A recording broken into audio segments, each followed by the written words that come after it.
Hi friends, welcome back to my channel. Today's module is Geography in the Christian World.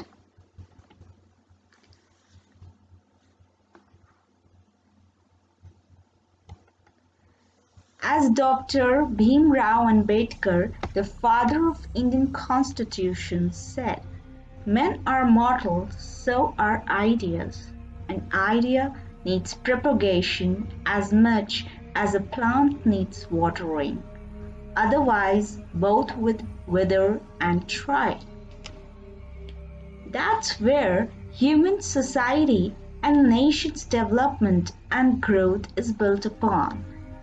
What a societal value and cultural development needs is the freedom of propagation of ideas, healthy critics of ideas.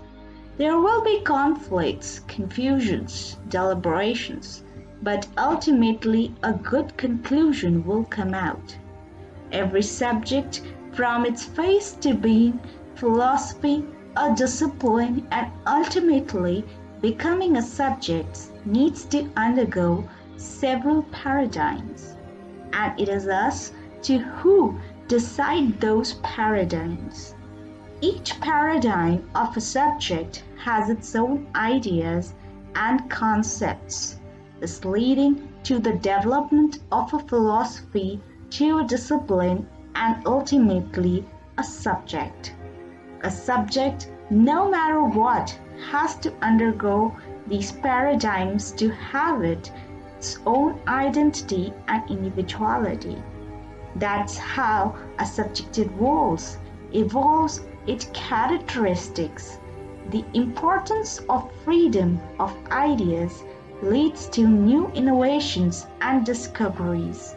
And we, in future, talk about our rich cultural heritage of the society and country and proud of it too. And the subject is too needs freedom to think and express for essential for individual growth and society growth. Freedom of ideas, freedom of propagation of ideas is essential for the subject growth and development too.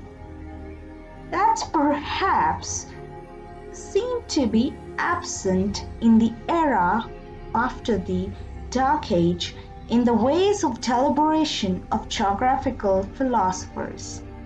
Even though the geographical paradigm or concepts, ideas emerged in the mind, but remained confined to an individual mind or group of people. What's needed is a healthy deliberation, healthy conveyance, and healthy critics of the concept. That's the phase of any discipline, its evolution, its growth and development as a subject.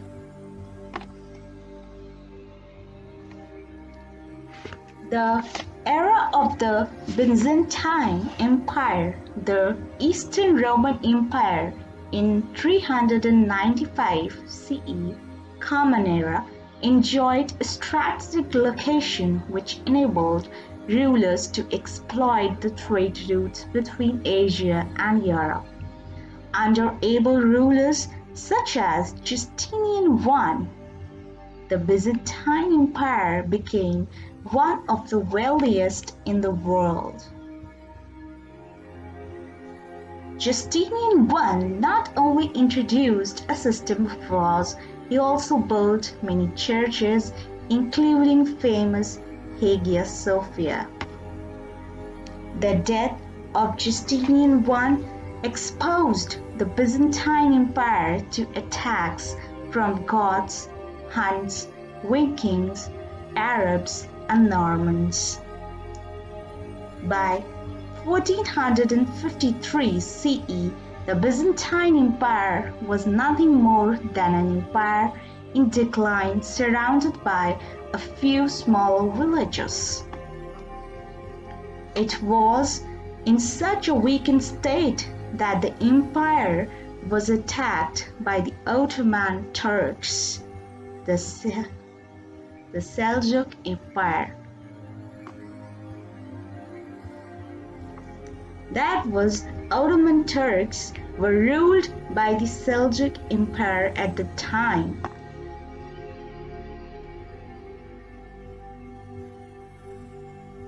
They captured Constantinople in 1453 CE,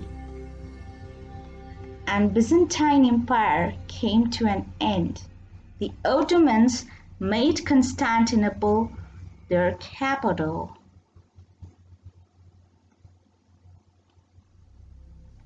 In the 11th century, the Turks captured Jerusalem. Right here. They threatened the Christian visitors and later banned them from entering Jerusalem. Moreover, the victory of the Turks over the Byzantine Empire led many Christians to believe that their religion was under threat. It was against this background that in 1095 Common Era, Pope Urban II urged Christians to go on a holy war or crusade and recapture Jerusalem, a part of the Holy Land, from the Turks. Thus, between 1096 CE and 1291 CE, 8 crusades were fought.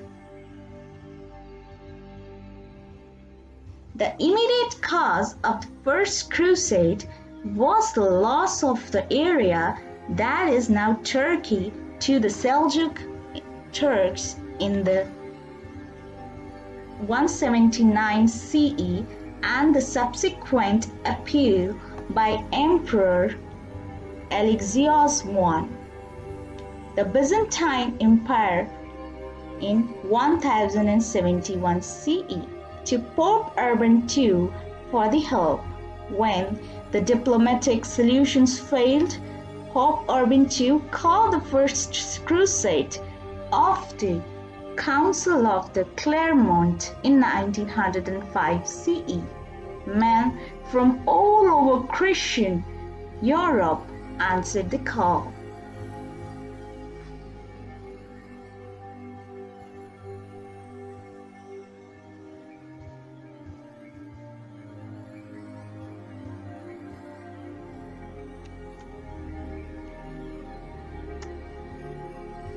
However, the Crusaders were unable to capture Jerusalem.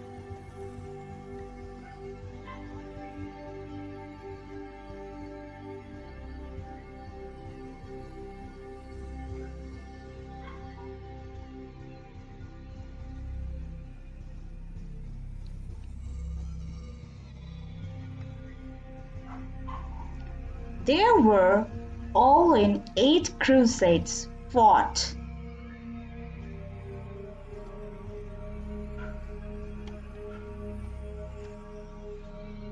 Saladin, Islam's most famous counter-crusading hero, was a very astute politician who knew he had to get his own house in order before he could deal with the Franks. He took over Egypt, then set about reconquering Syria and parts of Iraq. He would go on to ultimately recapture Jerusalem from the Crusaders and push them back to a thin strip along the Mediterranean.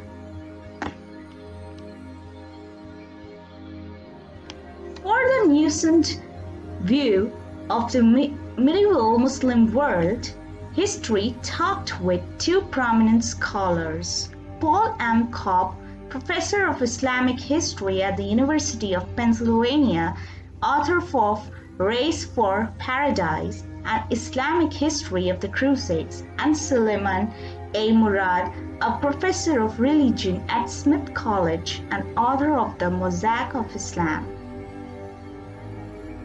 The history asked about them how the Islamic perspectives on the Crusades differ from those of the Christian sources from the Western Europe. They answered that if we wrote the history of the Crusade based on Islamic narratives, it would be a completely different story altogether.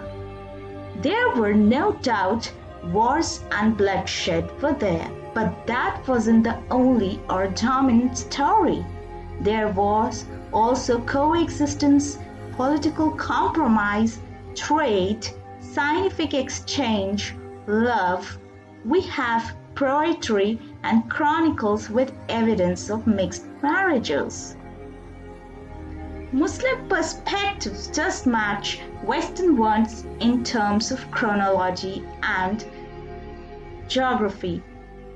Chronologically, Muslim sources differ from the Christians because they don't recognize the Crusades. They recognize the events as we call the Crusades today simply as another wave of Frankish aggression on the Muslim world. For them, the Crusades didn't begin in Clermont with Pope Urban's 1095 CE speech, as most historians say, but rather decades earlier. By 1060 CE, Christians were not only nibbling at the edges of the Islamic world, but were actually gaining territory in Sicily and the Spain. And here.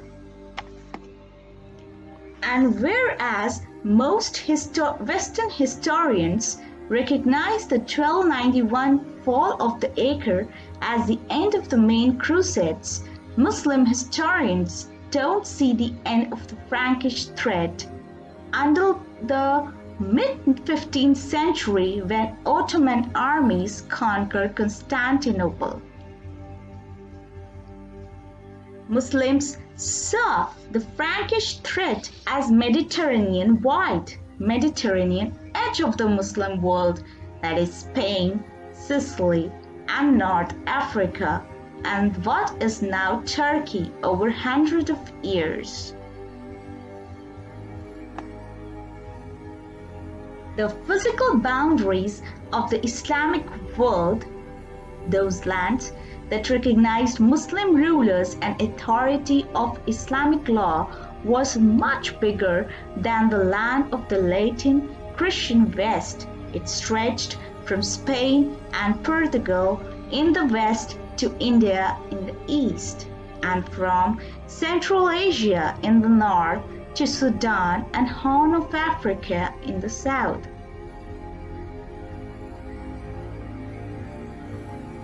But how did Muslims at the time view the invasions? And what did they think of the European interlopers when common creatures unwashed barbarians?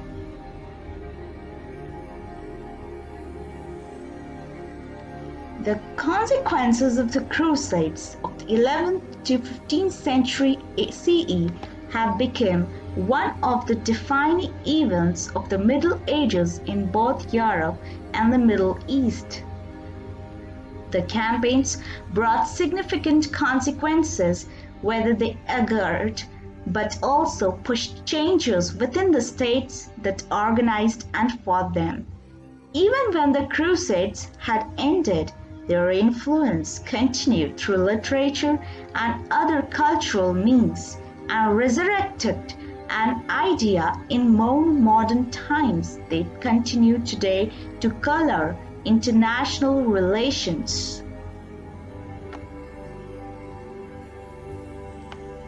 Travel became more common, initially in the form of pilgrimage to the Holy Land, and there developed a thirst to read about such journeys which were widely published. Trade between East and West greatly increased. More exotic goods entered Europe than ever before, such as spices. an increased presence of Christians in the Levant during the Middle Ages, the development of the military orders, a polarization of the East and West based on the religious differences, the specific application of religious goals to warfare in the Levant, Iberian Peninsula, and Baltic region in particular. The increased role and prestige of the popes and the Catholic Church in secular affairs, the soaring of relations between the West and the Byzantine Empire leading ultimately to the latter's destruction, an increase in the power of the royal houses of the Europe, and a strong collective cultural identity in Europe developed. An increase in xenophobia and intolerance between Christians and Muslims also can be seen. An increase in international trade and exchange of ideas and technology also can be seen. An increase in the power of such Italian states as Venice, Genoa, and Pisa, the appropriation of many Christian relics to the Europe, the use of religious historical precedent to justify colonialism, warfare, and terrorism. This was happening anyway. Their trade across the international areas accelerated the process in the Mediterranean. So overall, we can conclude the impact of the Crusades. The Crusades increased the Pope's authority among the Christians. People looked upon the Pope as their guide and leader. The Crusaders were exposed to the cultural and scientific progress of the Greeks and the Turks. They laid the foundation for a revival of interest in classical knowledge. The Crusaders learned about magnetic compass and gunpowder from the Turks. The use of gunpowder greatly undermined the role of knights and contributed to the decline of feudalism. There was an increased trade contacts between Asia and Europe. There was a high demand for luxury goods such as silks, spices, carpets in the Europe. Traders explored the markets of the East. New towns such as Venice, Pisa, and Genoa became the commercial centers of Europe. Thus, an increased interest in learning, travel, and spread of new commercial centers, learning, travel, and the spread of new ideas paved the way for the Renaissance in Europe.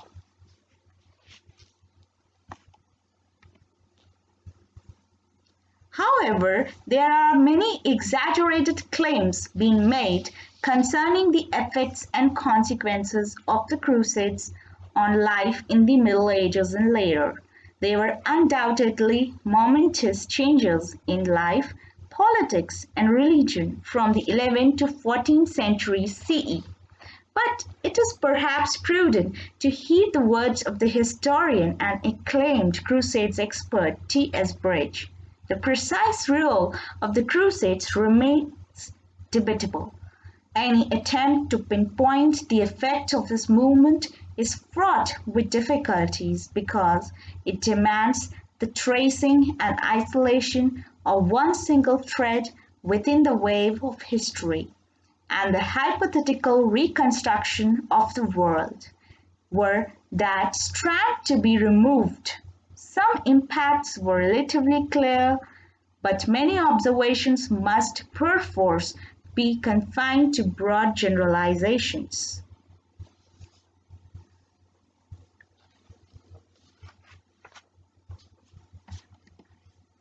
In the early medieval period, the European scholars could work only with the Latin documents, and only in the latter part of this period did a few of them master the Arabic language.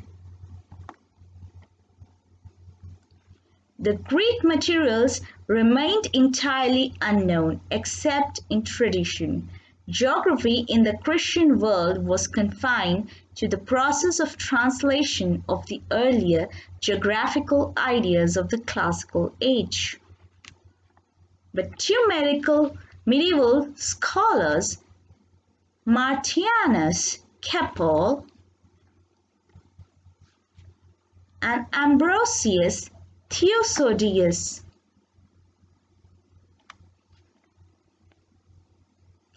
Macrobius, provided translation of Plato as early as the 5th century. Through their accounts, the medieval Christian scholars had come to know about the concept of spherical Earth. In 1138 CE, Plato of Tivoli translated the work of Ptolemy from Arabic into Latin, which dealt with the effect of the position of the celestial bodies on human affairs. In 1175 CE, Gerard of Cremona translated Ptolemy's Almagest into Latin. In fact, Ptolemy's geocentric model of the celestial universe remained the accepted model for many centuries, and most of the ideas still used by the astrologers can be traced back to him, as said by James and Martin, 1981, page 42. Ptolemy's works were more popular in the medieval Christian world.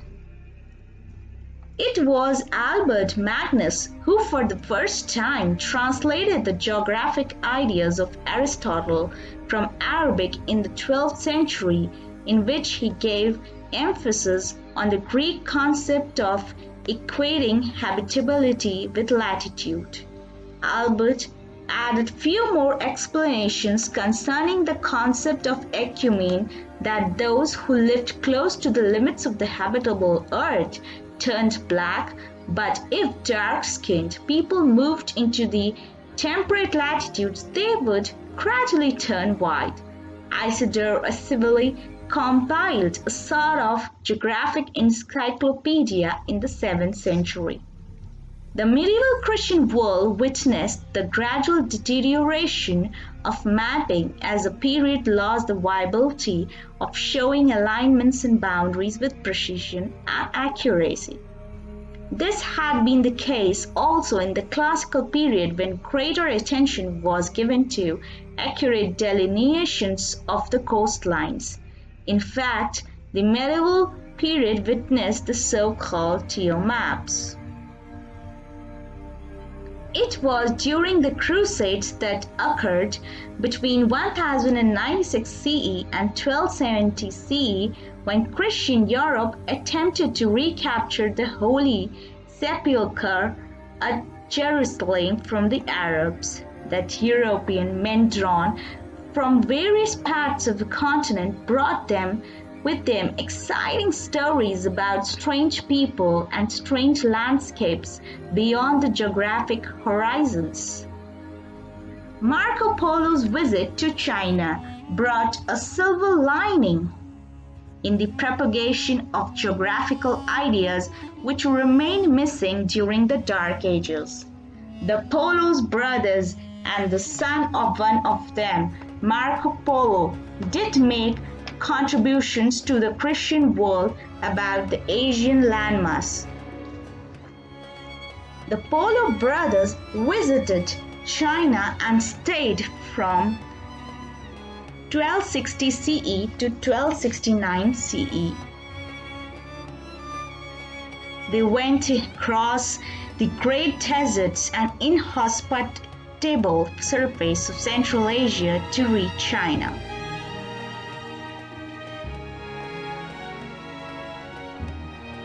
Marco Polo followed the Silk Route to reach China. The Silk Route connected China, Indian subcontinent, Persia, Europe, the Horn of Africa, and Arabia. In course of their sea voyages, they touched the shores of Java and Sumatra and then continued to Ceylon and southern India. Ceylon, today's Sri Lanka. They moved along the west coast to the ancient port of Hormuz on the Persian Gulf. The Polos finally returned to Venice in 1295 CE. They brought with them varieties of information, including the land and people of Central Asia, West China, the eastern limit of the habitable part, the nature of the coastline, and the people living thereon. Their accounts discredited the Ptolemaic view that beyond Syria and Sinai, present China, there lay the unknown land terra incognita. Marco Polo, who also went with the expedition with his father and uncle to the easternmost limit of the then assumed Achaemenid, also provided descriptions of life in China and the perils encountered on the route to and from China. He also reported on Japan and on the island of Madagascar. In Madagascar, he found ample evidence that the torrid zone was not torrid but in fact inhabited. This empirically observed fact also discredited Aristotle, who doubted the habitability of the torrid zone near the equator. It is a matter of dispute whether Marco Polo had known the concept of Aristotle, though in the 12th century Alberto Magnus had made the geographical ideas of Aristotle available to the Christian world. Marco Polo's book was thought to be a great record of geographic exploration filled with much information and interesting stories. Towards the latter part of the medieval world, a few scholars actually thought of the need to confront authority with reason and explanation. William of Carthage, who died about 1150 CE, portrayed a universe governed by law rather than by the unpredictable acts of the divine authority.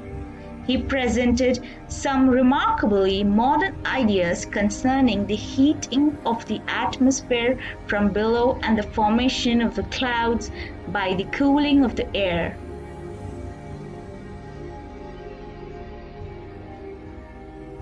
Wilhelm of Carthage, he tried to reconcile his Platonic nature philosophy with the biblical worldview.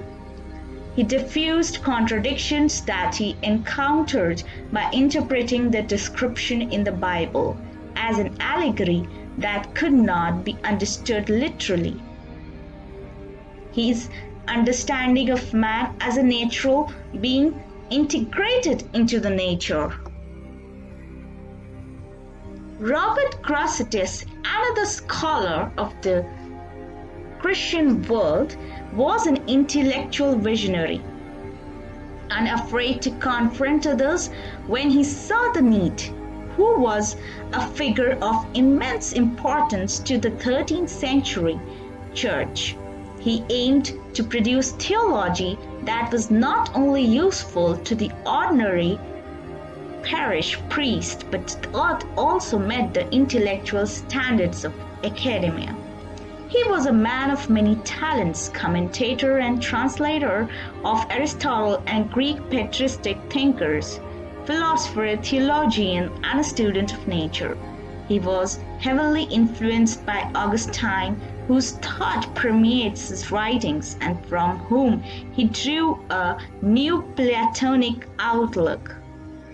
He developed a highly original and imaginative account of the generation and fundamental nature of the physical world in terms of the action of light and composed a number of short works regarding optics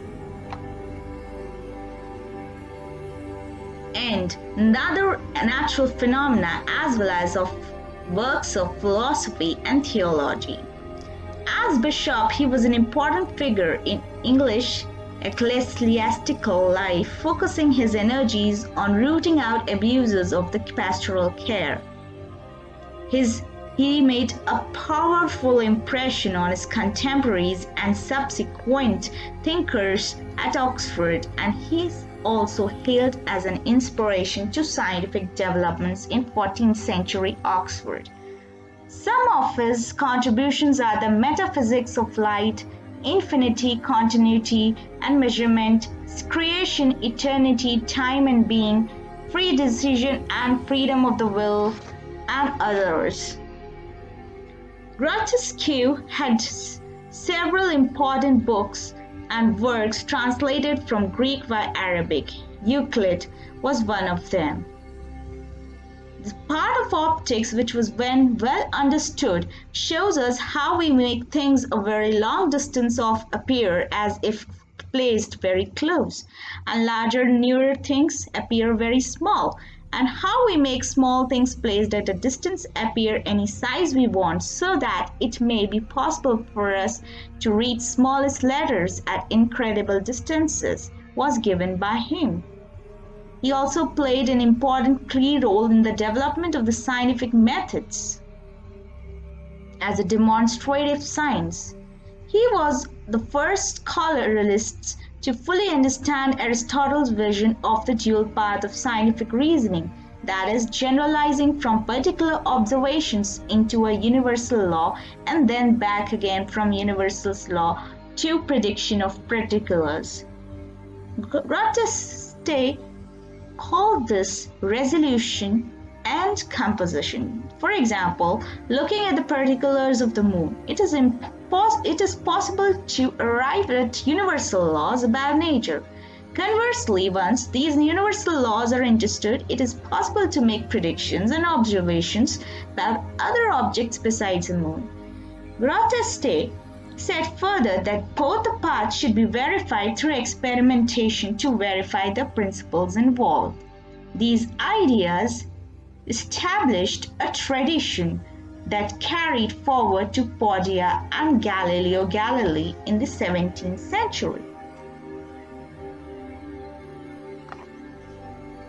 Another scholar of this period in the early 15th century, Cardinal Pierre Alle, published a book, Tractatus de Imago Mundi, which presented a kind of summary and review of the period. In 1440, he made use of the Latin translation of the Ptolemy's geography and accepted the smaller estimate of the Earth's circumference. He was among the first to insist that India could be approached by sailing west, which influenced Columbus to do just this. However, he contributed Ptolemy's contention of an enclosed in the notion and offered different opinions concerning the habitability of the equatorial torrid zone. The late 14th century witnessed a gradual discovery from the state of deterioration in the field of mapping, as was the situation in the early period of the medieval Christian world. There had been a notable improvement in the art of the map making. The Portolano charts became standard equipment for the sea captain. These charts were covered by the network of overlapping lines radiating from several centers in different parts of the chart. The radiating lines conform to the 8 or 16 principal directions of the compass, each corresponding to a wind direction. Sailors laid out compass courses along these lines, with the lines to indicate direction from key points. The coastlines, especially around the Mediterranean, could be drawn with considerable accuracy. The famous Catalan map of the world, made in 1375 CE, incorporated the material for numerous Portolano charts. It included the west coast of Africa, south of Cape Baudelaire, which had not been reached by the European sailors.